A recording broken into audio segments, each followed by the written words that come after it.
Ante todo, compañero, buenos días. Hoy nos tocó exponer acerca del azufre, un mineral muy importante en la industria. Introducción. El azufre como materia fundamental. En la industria es muy importante hablar del azufre, ¿no? Ya que de este mineral se puede extraer el ácido sulfúrico y este compuesto es muy importante en la industria. ¿Cómo se utilizó antiguamente? Antiguamente se utilizó como un mineral médico, ¿no? Que se pensó que podía curar ciertos dolores, malestares. Y mis compañeros hablarán de las propiedades del azufre. Y también se habla de los métodos de extracción, ¿no? ¿Qué métodos se utilizaban antiguamente y qué métodos hoy en día lo utilizamos? Y unas aplicaciones del azufre. El azufre. El azufre vemos en esta imagen y lo encontramos alrededor de los volcanes, ¿no? Y un claro ejemplo sería el volcán ubicado en Silicio, ¿no? En Italia. ¿Cómo los traemos? Eh, ya en los siguientes PPTs mis compañeros les mostrará diferentes tipos de procesos de extracción del azufre y también de la producción del ácido sulfúrico. Pero aquí vemos, ¿no?, que este individuo se acerca a los volcanes y saca con un tipo fierro eh, y se está exponiéndose mucho, ¿no?, a los gases que suelta el volcán y próximamente tendrá efectos sobre su salud. ¿Para qué se utiliza el azufre? Bueno, el azufre tiene muchos usos industriales. Se utiliza en la fabricación de pólvora negra, fósforos, explosivos. También se utiliza como para crear tintes, caucho y también como en los baños utilizamos en los insecticidas y fungicidas, ¿no? Y el primordial que sería para la producción del ácido sulfúrico. A continuación, hablaremos de los principales minerales. 2.11 de los sulfuros. Bueno, en primer lugar tenemos la pirita de hierro. Este mineral antiguamente se le conocía como el oro de los tontos o el oro de los pobres, ¿no? Ya que frecuentemente se extraían juntamente y por eso se pensaba que era oro, ¿no? Y bueno, y es fácil diferenciarlo por sus propiedades que tiene el oro a comparación de la pirita. Eh, ¿Cuáles son sus aplicaciones? Lo tenemos como mineral que transporta oro, como ya mencionamos, para la producción de azufre y el ácido sulfúrico, un compuesto muy importante en la industria, y algunas propiedades que son la dureza de 6 a 6,5 mouse, presenta un sistema cristalino isométrico, tiene un color gris amarillento a gris, eh, tiene un brillo metálico, y a continuación tenemos la galena, este mineral que contiene plomo, que antiguamente se utilizó como uno de los principales minerales para la extracción de plomo. ¿Cuáles son sus aplicaciones? Sus aplicaciones lo tenemos acá, lo tenemos para los detectores de radiación, también se utilizó para los vidriados para la cerámica. Este mineral presenta una dureza de 2,5 a 3 mouse y tiene un sistema cristalino cúbico. Y como vemos, eh, tiene un brillo casi opaco, eh, de un color gris acero. Y bueno, la galena no la encontramos mucho no encontramos mucho en muchos yacimientos. Podemos encontrarlo en Alemania, en unos yacimientos de selva negra. Y hablaremos a continuación de la esfarelita. La esfarelita es un mineral que se puede representar en varios colores y algunas utilidades son como la mena de zinc. Otros, este mineral se considera como un mineral de colección, como una gema. Presenta una dureza de 3,5 a 4 o un sistema cristalino cúbico. Y uno de los yacimientos que tenemos acá en Perú está ubicado en Cerro de Pasco, ¿no? En la mina de Huarón. Bueno, a continuación hablaremos de los principales minerales ahora de la familia sulfatos. Tenemos en primer lugar la celestina, que viene de la palabra latín caelestius, que significa celeste. Y bueno, en este caso tenemos su mineral incoloro, ¿no? Ya que este mineral varía según las impurezas que contiene. Bueno, algunas aplicaciones que tenemos en este mineral es en la industria de energía nuclear. También tenemos en la preparación de nitrato de siliconio. mm, y algunas propiedades que presenta este mineral es de 3 a 3,5 mols, una dureza, y un sistema cristalínico ortorrómbico. Ahora hablaremos de la baritina, un mineral que deriva de la palabra baris, que significa pesado, y se utiliza en la producción de la oxigenada y también la producción del lipotón. Otras aplicaciones que tenemos de baritina es la fabricación de papel y caucho y actualmente se utiliza en la radiografía del sistema digestivo. Eh, Presenta una dureza de 3,5 a 3,5 mouse y un sistema cristalino ortorrómbico. Este baritina varía de incoloro a blanco a rojo, naranja. Es muy variado los colores que tiene este mineral. Y por último tenemos el yeso, que se utiliza para la producción de ácido sulfúrico y también es unos materiales fundamentales en la industria de las cerámicas como el de cementos y algunas de sus propiedades que presenta esto es dureza de 1,5 a 2 moles y un sistema cristalínico monoclínico. Y a continuación pasaré el pase a mi compañero Gonzalo para que les explique acerca más de los yacimientos aquí en Perú y en el mundo. Gracias. Perú no es un gran productor de azufre en el mundo. Sin embargo, existen yacimientos importantes en la región de Tacna, Arequipa y Moquegua. En la región de Tacna está Cairani y es un yacimiento importante que cuenta con un volcán de azufre, y el volcán se llama ah, Tutupaca. Y en la región de Moquegua y Tacna, que está entre los dos, la provincia de Candarave, que es el volcán Yucani. Además, este volcán ha interactuado con el río Matasa y ha formado la quebrada del azufre, se puede ver acá en esta imagen. Y otro yacimiento importante en la época colonial fue en Arequipa, en Cerro Colorado. Ah, en el mundo, el máximo productor de azufre es Estados Unidos, y el productor más grande de Latinoamérica es México, el cual está usando el azufre en su industria petroquímica para darle un valor agregado a sus productos. Otro caso importante en la minería del azufre está en Java, Indonesia, donde los mineros del azufre trabajan de manera informal, extrayendo 100 kilos de azufre por 3 euros. Su esperanza de vida es de 50 años. Además, no cuenta con ningún tipo de protección y están expuestos a los gases emanados por el volcán Cajahuille, que, que se encuentra al costado de un lago y ha generado que este lago tenga el pH más ácido del mundo, de 0,5. A continuación les hablará mi compañero Kevin de los compuestos de azufre y de sus propiedades. Continuando con la presentación, yo les hablaré sobre algunas propiedades que presenta este elemento químico, sus principales reacciones, así como los principales compuestos que forma este elemento químico en estas reacciones, además de sus propiedades de los compuestos. Bien, el azufre pertenece al grupo de los no metales y tiene un número atómico de 16. Es un elemento muy reactivo y es multivalente. También puede formar compuestos iónicos covalentes, así como covalentes coordinados. Es insoluble en agua, pero soluble en algunos compuestos no polares, como el disulfuro de carbono o el benceno. Presenta 25 isótopos, de los cuales 4 son más estables. El azufre con número de masa 32, 33, 34 y 36. Presenta dos formas alotrópicas que son el azufre rómbico, también llamado azufre alfa, y el azufre monoclínico, también llamado azufre beta. Algunas propiedades físicas que presenta este elemento químico es que su forma estable de temperatura ambiente es de un sólido rómbico. Presenta un color amarillento, tiene una densidad de 2,07 gramos por centímetro cúbico, un punto de fusión de 112,8 grados Celsius y un punto de ebullición de 444,6 grados Celsius. Ahora les mencionaré sobre los compuestos que este forma, así como también algunas propiedades de estos.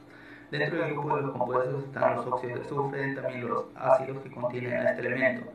Dentro del grupo de los óxidos está el más importante, que es el dióxido de azufre. Este compuesto es muy importante porque gracias a este, más adelante obtendremos el ácido sulfúrico. Existen diversas maneras de la obtención del dióxido de azufre. Entre estas está de manera natural, que es por las explosiones volcánicas, y de manera artificial, a través de algunos procesos que involucran a las piritas, a los gases que contienen azufre, o también a través de la combustión del azufre, como se muestra en la diapositiva. Algunas propiedades que presenta este óxido es que su forma estable a temperatura ambiente es un gas, es incoloro y presenta un olor muy irritante. Tiene una densidad de 2,26 gramos por centímetro cúbico un punto de fusión de menos 75,51 grados Celsius y un punto de ebullición de menos 10,06 grados Celsius. Ahora les hablaré sobre el ácido sulfúrico. Este compuesto es muy importante porque gracias a este obtenemos diversas sustancias químicas. Es muy utilizado a nivel mundial y se obtiene generalmente a partir del dióxido de azufre, que al pasar por un proceso de oxidación catalítica obtenemos el trióxido de azufre, y el trióxido de azufre, al reaccionar con el agua se obtiene ácido sulfúrico. Sin embargo, este método de obtención no es el más conveniente, dado que libera grandes cantidades de calor. Además, mucha cantidad del trióxido de azufre se volatiliza durante el proceso y sin reaccionar, sin formar el ácido sulfúrico. Por ello no se utiliza y se prefiere utilizar unos métodos más actuales, más convenientes, como el método de la cámara de plomo o el método de contacto. Este último método mencionado, el método de contacto, es el método más caro, pero produce un ácido sulfúrico del 95% de concentración y con una mayor pureza. Las propiedades que presenta el ácido sulfúrico es que es un líquido aceitoso, incoloro e inodoro, pero es altamente corrosivo. Tiene una densidad de 1,8 gramos por centímetro cúbico, un punto de fusión de 10 grados Celsius y un punto de ebullición de 337 grados Celsius. A continuación hablará mi compañero Gonzalo, que les hablará sobre algunos compuestos más del azufre. Yo hablaré del metabisulfato de sodio. El metabisulfato de sodio es una sal que se forma por la interacción de el dióxido de azufre con el carbonato de sodio, formando la sal. Es una sal blanca e inodora. Además, forma una parte importante del proceso de extracción de oro. Ayuda porque transforma en los cianatos en otros cianatos, pero más fáciles de desechar, y por eso es muy importante en la industria minera de oro. Otro compuesto importante es el ácido sulfídrico. Es un gas natural venenoso. Es el más venenoso del mundo y es incoloro. Tiene olor a huevo podrido. Se encuentra en yacimientos en el subsuelo donde se extrae el petróleo, de donde se extrae el petróleo.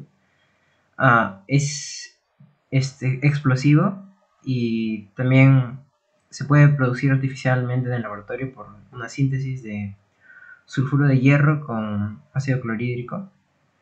Y acá se puede apreciar cómo está en el subsuelo. Esta es una capa de agua y los puntos rojos son el ácido sulfídrico, el gaseoso, y estas son las rocas. Y el verde es el aceite. Y eso sería todo de los compuestos. Gracias. En esta oportunidad les voy a explicar dos procesos para obtener azufre a partir de sus minerales. En primer lugar, les hablaré sobre cómo obtener azufre a partir del calentamiento de la pirita de hierro 2. Entonces, comencemos. Imaginemos que aquí tenemos un pequeño bloque de este mineral, el cual va a ser triturado. ¿Para qué? Para poder acelerar este proceso. Posterior a esto, se va a calentar a una temperatura entre 600 y 1000 grados Celsius, que dentro de estas reacciones, los átomos de hierro van a liberar un átomo de azufre, el cual va a ser liberado en forma de gas, que va a ser espesa y amarillenta. Este azufre se va a combinar con oxígeno del ambiente, que va a formar dióxido de azufre. Y este compuesto, en altas concentraciones, va a ser muy tóxico. Entonces, dejando de lado esto, este gas tiene que ser captado por cámaras, ya que luego, al bajar la temperatura, se va a condensar y se va a obtener pequeñas gotas de este elemento. Un dato para obtener cristales de azufre con el experimento que se obtuvo anteriormente es que este condensado se tendría que mezclar con algún disolvente orgánico, ya que su solubilidad es mucho mayor que si se mezclara con agua. Entonces, luego se pondría sobre agua caliente para que la solubilidad aumente un poco más. Posterior a esto, se pondría sobre un nuevo recipiente que tendría alcohol a 20 grados bajo cero, logrando de esta manera que el azufre se precipite y se formen cristales pequeños y largos. Proceso de Frasch. Este es un segundo proceso para poder extraer azufre a partir de sus minerales. ¿Y en qué consiste? Pues consiste en perforar el estrato a unas profundidades de 250 a 450 metros de profundidad, en otras ocasiones a 750. ¿Y en qué se basa? Pues se basa en fundir los depósitos de azufre almacenados en las piedras calizas que las contienen. ¿Y cómo explicamos este proceso? Pues se tiene que introducir 3 tubos concéntricos, así como se muestra en la imagen, y va a haber uno grande de 30 centímetros de diámetro, otro de 20 y otro mucho más angosto. Entonces, primero se introduce agua, aproximadamente una temperatura de 150 grados Celsius, así como se ve en esta primera imagen que les mostré anteriormente, y esto hará que los depósitos de azufre se fundan. Luego se va a introducir aire comprimido a unas 20 a 25 atmósferas de presión por un tercer tubo mucho más angosto, y cuya función será la de ascender el azufre fundido a la superficie, que será almacenado en depósitos de 2000 toneladas. Ha de saber que por una tonelada de azufre fundido extraído será necesario de 10 a 15 toneladas de agua. Y este proceso usa como combustible gas natural. Bien. Muchas gracias, compañero Joaquín. Ahora hablaremos sobre los procesos de reciclaje. En este caso hablaremos sobre la obtención del azufre a partir de los gases residuales. Recordemos que un proceso de reciclaje se basa en reutilizar un residuo dado en otro proceso para poder convertirlo en un nuevo producto y así evitar la contaminación ambiental y evitar el desperdicio del dinero. Bueno, el gas de donde vamos a obtener va a ser el gas que proviene de la hidrogenación del diésel y la nafta. Estos son derivados de petróleo que más que nada se realizan en refinerías. Acá abajo podemos ver que como los derivados del petróleo en ambos casos se juntan con el hidrógeno y forman ácido sulfhídrico. En ocasiones pueden formar hidrocarburos, pero en muy pocas cantidades porque la mayoría de ellos ya ha sido utilizado por estas plantas. Hablemos ahora del proceso de Claus. El proceso de Claus se usa en refinerías y plantas de tratamiento de gases. Tiene como objetivo obtener azufre y utiliza una oxidación mediante una catálisis de ácido sulfúrico combinado con dióxido de azufre. Podemos observar la segunda reacción aquí, donde podemos obtener el azufre por la oxidación de ellos. Observamos también que es un proceso exotérmico.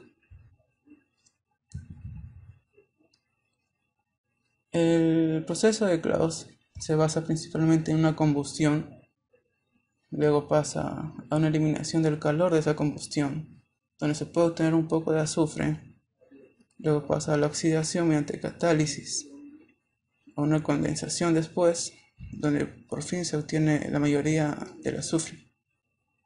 Acá solo se obtiene una pequeña parte, pero acá hay así una parte considerable. Luego se repiten estos dos pasos hasta que todos nuestros reactivos se catalicen por completo. Bueno, hay que entrar en detalle para cada uno, vamos a ver. El primer proceso ocurre en el quemador, donde ocurre la combustión del ácido sulfúrico. Se ingresa todo nuestro ácido sulfúrico y una parte de aire que solamente va a quemar una parte de 3 de ácido sulfúrico. ¿Por qué? Lo veremos más adelante. Aquí está la reacción de combustión. Vemos que nos va a dar azufre, agua y dióxido de azufre. Vemos aquí que salen los productos para pasar al calderín de residuo. En el calderín de residuo ocurre la eliminación del calor de los 3 productos ya que este de acá estaba en exceso y por eso también lo volvemos a ver aquí. Y gracias a la eliminación del calor se produce el vapor del agua y también sale el azufre que antes era gaseoso, ahora es líquido. Entonces el azufre lo extraemos, es una pequeña parte del total porque recordemos que aún queda mucho de ácido sulfúrico y estos dos que quedan salen. Pasan a un convertidor donde ocurre la catálisis mediante un catalizador de bauxita, que no es más que una combinación de metales con hidróxido de aluminio. Bueno, es necesario que la temperatura esté entre los 425 y 475 grados Fahrenheit, ya que si no, lo que pasaría sería de que el ácido sulfúrico y el dióxido de azufre podrían combinarse con el catalizador. Y eso no es lo que se quiere y para eso se pone a esta temperatura. Luego ocurre esta oxidación. Estos dos se oxidan, estos dos reactivos. Por fin obtenemos el azufre. Y el azufre, que es gaseoso, sale para entrar a una condensación. Obviamente en un condensador obtenemos por fin el azufre líquido mediante enfriamiento.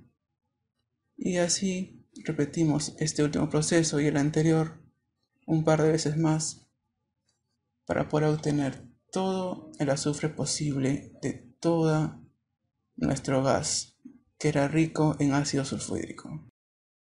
Para finalizar tenemos el proceso de Claus completo.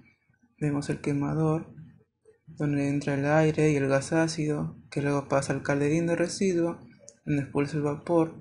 Los gases restantes pasan al primer convertidor, donde ocurre la catálisis a una cierta temperatura. Luego pasa al condensador, donde se enfría y por fin se obtiene el azufre líquido. Se vuelve a repetir estos dos últimos procesos para volver a obtener azufre y así finaliza el proceso de Claus. Ahora daré paso a mi compañero Franco para que hable más sobre nuestro tema. Bueno, a mí me tocará hablar sobre el punto número 5, el cual trata sobre los procesos de producción que toman al azufre elemental como insumo. Ahora, de todos los compuestos que contienen al azufre, el más importante es el ácido sulfúrico. Basta con decir que existe una relación entre la cantidad de producción de ácido sulfúrico de un país con su nivel de desarrollo a nivel mundial. Es por ello que nos vemos en la necesidad de mencionar y explicar los distintos métodos de producción. Entre los más importantes tenemos al proceso de vitriolo, al proceso de cámara de plomo, al proceso de contacto y a la tecnología WSA. Cada uno de ellos tuvo su momento protagónico en sus respectivos tiempos. Sin embargo, los dos últimos procesos, el proceso de contacto y las tecnologías WSA, son los más importantes en la actualidad. Por consiguiente, vamos a describirlos. El proceso de contacto. Dicho proceso está presente en cualquier planta de producción de ácido sulfúrico. Fue creada y patentada por Peregrino Phillips en el año de 1831. Está compuesta por 4 etapas. La primera etapa es la combustión del azufre. La segunda etapa es la conversión catalítica. La tercera etapa es la absorción y la cuarta etapa es la dilución. Los reactivos a usar son el azufre, el oxígeno proveniente de la atmósfera, agua, el ácido sulfúrico concentrado y el catalizador, bien puede ser el pentóxido de vanadio o el platino. Ahora, los equipos a usar es el reactor, el convertidor, la torre de absorción y el tanque de dilución. Ahora, vayamos con la explicación. Inicio. En la primera etapa vamos a combinar en un reactor al azufre con exceso de oxígeno. Esto con el objetivo de obtener al dióxido de azufre y se representa mediante la ecuación química mostrada. Cabe mencionar que el dióxido de azufre también puede ser obtenido mediante la oxidación de ciertos sulfuros, por ejemplo, sulfuro de zinc, sulfuro de plomo y sulfuro de hierro. En esta segunda etapa se realizará la oxidación del dióxido de azufre en un convertidor con el objetivo de producir trióxido de azufre. Aquí sí debe mencionar que la reacción es muy lenta. Es por ello que usamos un catalizador, en este caso el pentóxido de vanadio. Además, la reacción química se trabaja a temperaturas de 440 hasta 450 grados Celsius. Es de notar que la reacción química es reversible. Por ello tendremos que recurrir a los principios de Le Chatelier para obtener una mayor cantidad de producto. Primero, nos dice que si disminuimos la temperatura de la reacción, el equilibrio favorecerá a la reacción exotérmica, o sea, produciremos mayor producto. Sin embargo, esto no es factible, ya que como se mencionó, la reacción es muy lenta. Segundo, nos dice que debemos aumentar la concentración del oxígeno e ir retirando el dióxido de azufre obtenido. Y esto es una técnica que sí se emplea en las plantas industriales. Tercero, nos dice que si aumentamos la presión, obtendremos mayor producto. Sin embargo, esto no es económicamente factible, ya que aumentaría los costes de producción para la empresa. Además, los resultados obtenidos en caso apliquemos la presión o no lo apliquemos son muy similares. En la tercera etapa, disolvemos todo el trióxido de azufre obtenido en ácido sulfúrico concentrado en una torre de absorción, así obteniendo el óleo. No disolvemos directamente el trióxido de azufre en agua, ya que la reacción es muy violenta y produciéndonos una neblina de ácido sulfúrico, smog.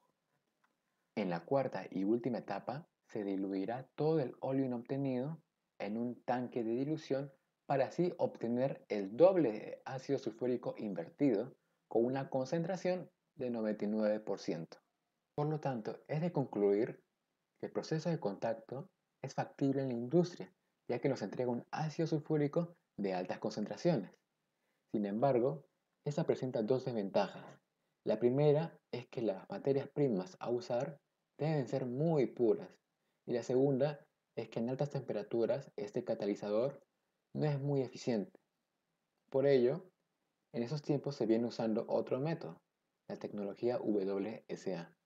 La tecnología WSA, de sus siglas en inglés Wet Gas Sulfuric Acid, es un proceso nuevo creado por la empresa líder Alder Thompson. Esta es muy similar al proceso de contacto, con la diferencia de que no usa al azufre elemental como materia prima, sino que usa a los gases que contengan azufre. Esto es muy importante, ya que el gas contaminante mayormente producido en las industrias es el sulfuro de hidrógeno. Por lo tanto, podríamos usarlo como insumo para la obtención de ácido sulfúrico. Adicionalmente, esta empresa ha creado sus propios catalizadores, que son mucho más eficientes que el pentóxido de vanadio. Por lo tanto, la reacción catalítica sería mucho más rápida y podríamos trabajarlo a menores temperaturas. Eso fue todo del azufre por nuestra parte. Queremos culminar agradeciendo la atención prestada. Gracias.